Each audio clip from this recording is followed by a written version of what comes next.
Hello दोस्तों, हरियाणा जी के MCQ series की इस वीडियो के अंदर हम श्रीमद् भगवद गीता और महाभारत से संबंधित जो भी क्वेश्चन बनते हैं, एग्जाम पर्सपेक्टिव से जो भी इंपॉर्टेंट क्वेश्चन बनते हैं, वो सारे के सारे एमसीक्यू हम इस वीडियो के अंदर कवर करने वाले हैं।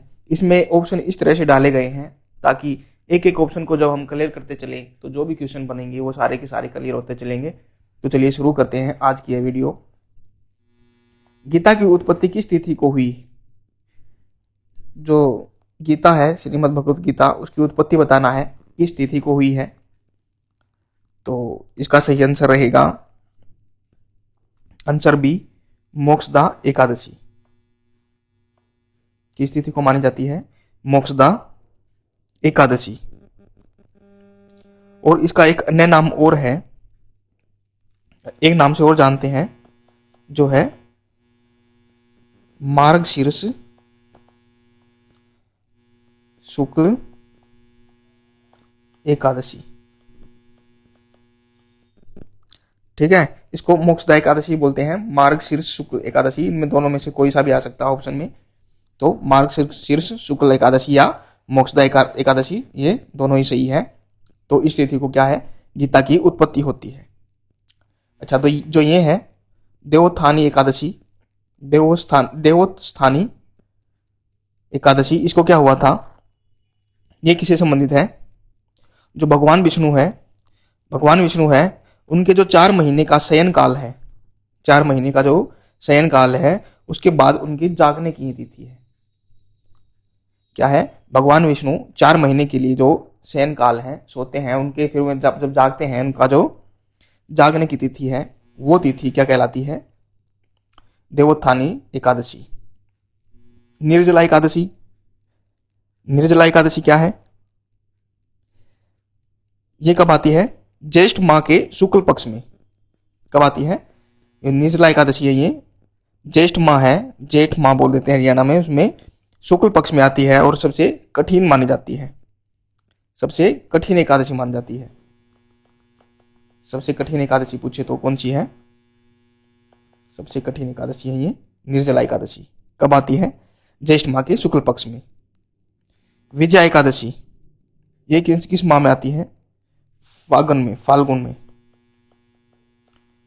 फाल्गुन माह में आती है, कृष्ण पक्ष में, कृष्ण पक्ष में।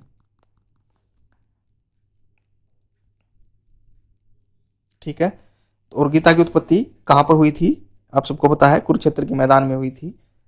भगवान श्री कृष्ण ने अर्जुन को गीता का उपदेश दिया था। आगे देखिए, गीता में कुल कितने अध्याय हैं? अध्याय बताने हैं। गीता में कितने अध्याय हैं? इसका सही आंसर क्या रहेगा? इसका सही आंसर रहेगा बी, 18। गीता में कितने अध्याय हैं? कुल 18 इसमें अध्याय हैं। गीता में कुल कितने श्लोक हैं? श्लोक कितने हैं गीता के अंदर? जो है श्लोक कितने हैं? कुल 700 श्लोक हैं। गीता के अंदर कितने श्लोक हैं? 700 श्लोक हैं। गीता का सबसे बड़ा अध्याय कौन सा है? सबसे बड़ा अध्याय बताना है, कौन सा है? तो सबसे बड़ा अध्याय जो रहेगा वो 18वां अध्याय है। 18वां अध्याय सबसे बड़ा है। क्या नाम है इस अध्याय का? इस अध्याय का नाम है मोक्ष संन्यास योग। क्या नाम 18वें अध्याय का? मोक्ष संन्यास योग।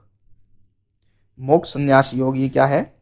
सबसे बड़ा अध्याय है जो वो है। और सबसे छोटा अध्याय कौन सा है? 12वां और 15वां अध्याय है। ये क्या है? सबसे छोटा अध्याय है।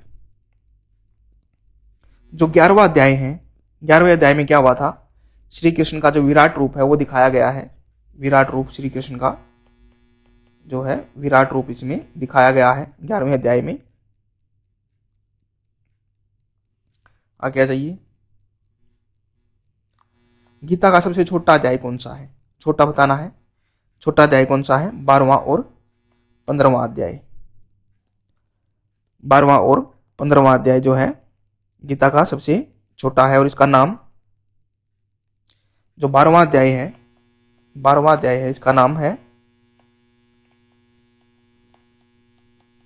भक्ति योग। क्या नाम है इसका? भक्ति योग। और जो 15वां अध्याय है उसका नाम क्या है?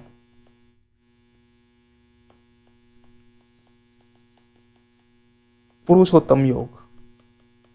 भक्ति योग और पुरुषोत्तम योग 12वां और 15वां अध्याय जो है ये सबसे छोटे अध्याय हैं।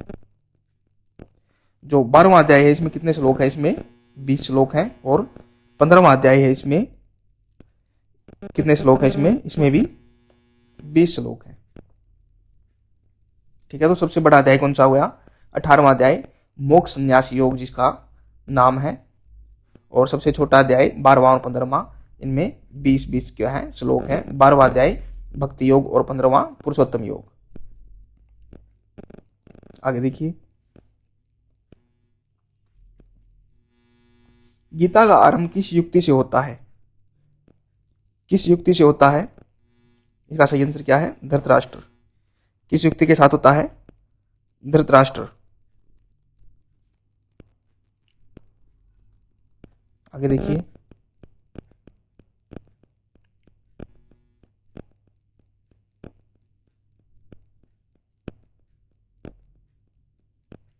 गीता का समापन किस युक्ति से होता है?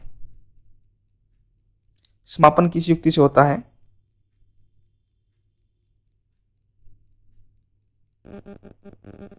तो इसका सही आंसर क्या रहेगा? इसका आंसर रहेगा डी, संजय। धृतराष्ट्र की युक्ति से शुरू होता है और संजय की युक्ति से क्या है? खत्म होता है।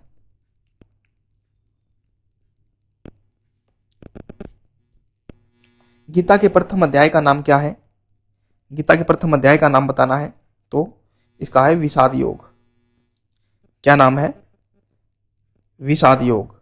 प्रथम अध्याय का नाम विषाद योग। जो ये कर्म योग है, ये कौन सा अध्याय है? ये तीसरा अध्याय है।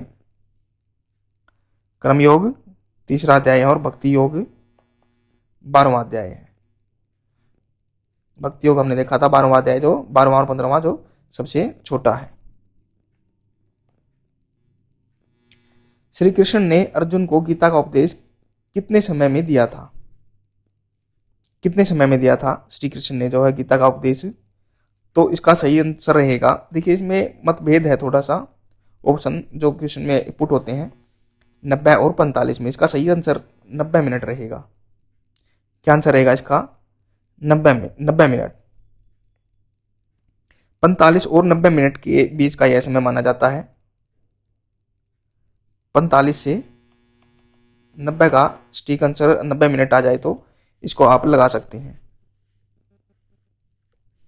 45 को भी मान लेते हैं, कभी कभी 45 पर भी यह भी मान्य अवधि है, लेकिन 90 मिनट है जो ज़्यादा स्वीकार्य है, क्योंकि 45 से 90 मिनट के लिए रहा था।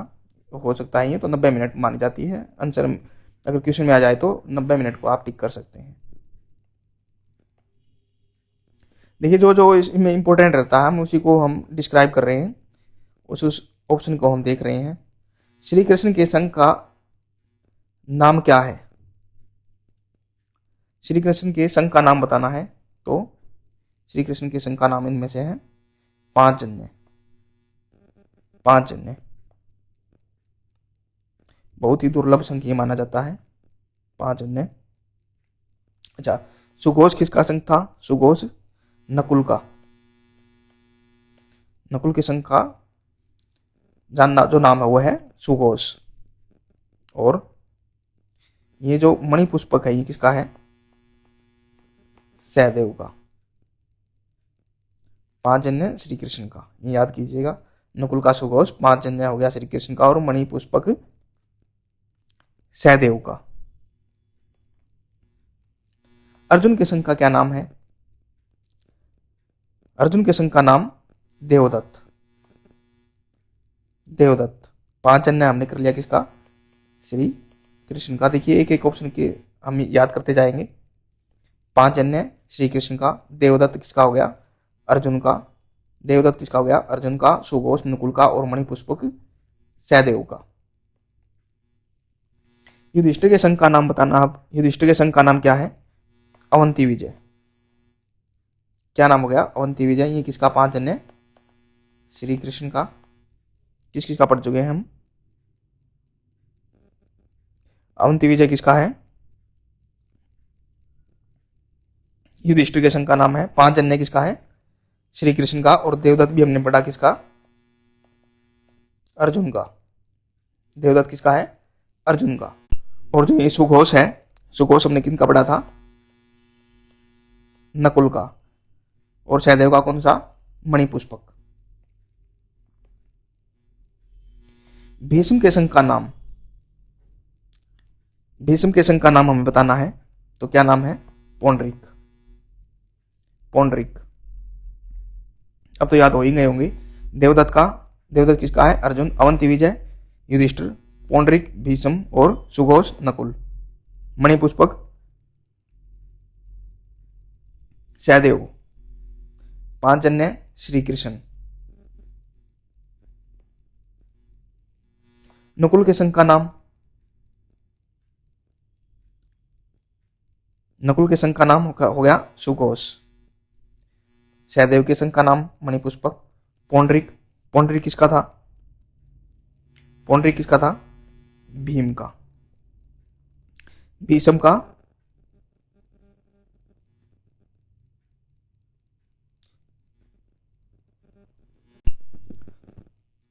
पौंडरिक किसका था? भीम का। सो पिछले क्वेश्चन में शायद ही भीष्म आ गया था। वो क्या है? भीम। पौंडरिक किसका है? भीम का। 5 जन्य श्री कृष्ण का। सहदेव के संघ का नाम, सहदेव के संघ का नाम मणिपुष्पक। सुघोष नकुल के और देवदत्त अर्जुन का। अवंती विजय युधिष्ठिर का। आत्मा की अमरता का वर्णन गीता के किस अध्याय में है? आत्मा की अमरता का जो वर्णन है किस अध्याय में है? तो इसका सही आंसर क्या रहेगा? इसका सही आंसर रहेगा सी, दूसरे अध्याय में। कौन से अध्याय में है? दूसरे अध्याय में। पहले अध्याय में क्या है? पहले अध्याय में अर्जुन का विषाद है। अर्जुन विषाद कौन से अध्याय में है? पहले अध्याय में। चौथे अध्याय में क्या है? चौथे अध्याय में है कर्मयोग और ज्ञान का वर्णन किया गया है। पहले अध्याय में आप देख लीजिए अर्जुन विषाद हो गया। और चौथे अध्याय में क्या है? कर्मयोग और ज्ञान का वर्णन है। कर्मयोग और ज्ञान का वर्णन है। दूसरे अध्याय में आत्मा की अमरता का वर्णन।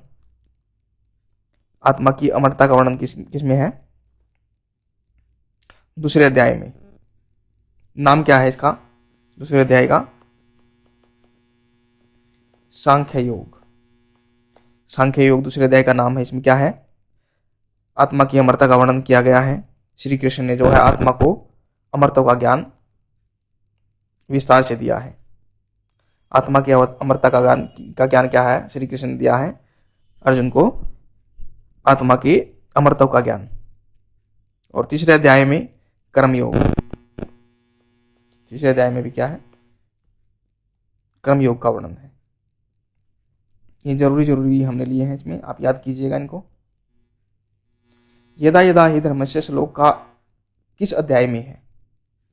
किस अध्याय में हमें ये बताना है। इसका सही आंसर क्या रहेगा? सी, चौथे अध्याय में। चौथे अध्याय के अंदर ये है। चौथे अध्याय में क्या वर्णन किया गया है? कर्मयोग और ज्ञान का वर्णन किया गया है चौथे अध्याय में। उसमें यदा यदा हि धर्मस्य श्लोक का उस अध्याय के अंदर ये है।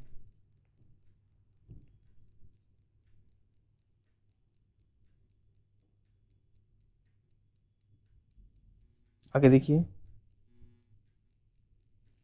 श्री कृष्ण का दिव्य रूप किस अध्याय में दर्शाया गया है? श्री कृष्ण का दिव्य रूप किस अध्याय में दर्शाया गया है? तो इसका सही आंसर क्या रहेगा? बी, 11वें अध्याय के अंदर। 11वें अध्याय के अंदर ये दर्शाया गया है।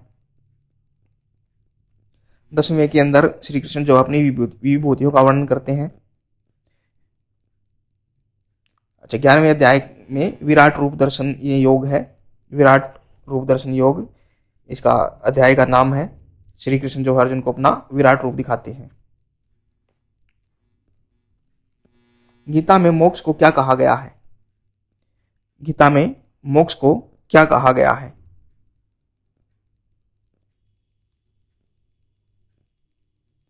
तो इसको बोला गया है परम गति। क्या बोला गया है? परम गति, यानी जन्म मृत्यु के चक्कर से मुक्ति। इसका मतलब क्या है? जन्म मृत्यु के चक्कर से मुक्ति, परम गति, इस शब्द का प्रयोग किया गया है। गीता में भारत किसे कहा गया है? गीता के अंदर भारत कहा गया किसको? अर्जुन को। भारत किसको कहा गया है? अर्जुन को। भरत वंश में उत्पन्न होने के कारण इनको, अर्जुन को, भारत कहा गया है। श्री कृष्ण किनके अवतार थे? श्री कृष्ण किनके अवतार थे? तो भगवान विष्णु के ये अवतार थे। गीता जयंती का आयोजन कितने दिनों तक होता है? तो ये 18 दिनों तक होता है। गीता जयंती का आयोजन 18 दिनों तक होता है। अंतर्राष्ट्रीय गीता महोत्सव का ये आयोजन किया जाता है 18 दिन, जो कि 18 अध्याय जो हैं, गीता में 18 अध्याय उनका प्रतीक है। 18 अध्यायों का प्रतीक है।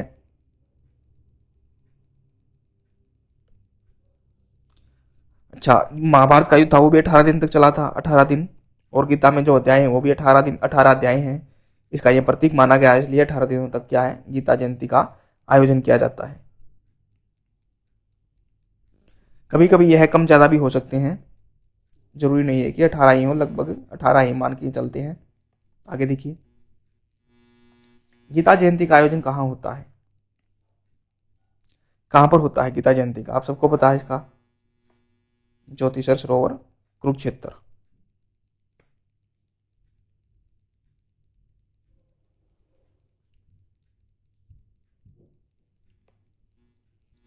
गीता मनीषी की उपाधि किसे दी गई है? गीता मनीषी की उपाधि किसे दी गई है? स्वामी ज्ञानानंद जी महाराज को। किनको दी गई है? स्वामी ज्ञानानंद महाराज जी को। किस लिए दी गई है? जो गीता का ज्ञान है इनको जन जन तक पहुंचाने के लिए इनको गीता मनीषी की उपाधि दी गई है। स्वामी ज्ञानानंद जी महाराज जो है, उन्हें गीता का ज्ञान है जो जन जन तक पहुंचाने का कार्य किया, इसलिए उनको ये उपाधि इनको दी गई है। महामंडलेश्वर की उपाधि, महामंडलेश्वर की उपाधि किन्हें दी गई है? स्वामी ज्ञानानंद जी महाराज को। स्वामी ज्ञानानंद जी महाराज को ही महामंडलेश्वर की उपाधि और गीता मनीषी की उपाधि इनको दी गई है। गीता भवन संस्थान कहाँ है? ये कुरुक्षेत्र के अंदर। गीता भवन संस्थान कहाँ पर है?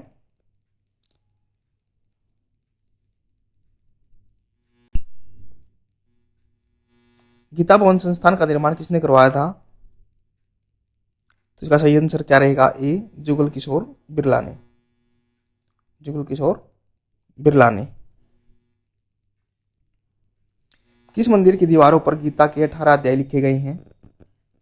किस पर लिखे गए हैं ये? बिरला मंदिर, थानेसर, कुरुक्षेत्र के अंदर जो है, उस पर गीता के 18 अध्याय लिखे गए हैं। आगे देखिए, बिरला मंदिर का निर्माण किसने करवाया था? बिरला मंदिर का निर्माण किसने करवाया था? किसने? जुगल किशोर बिरला ने।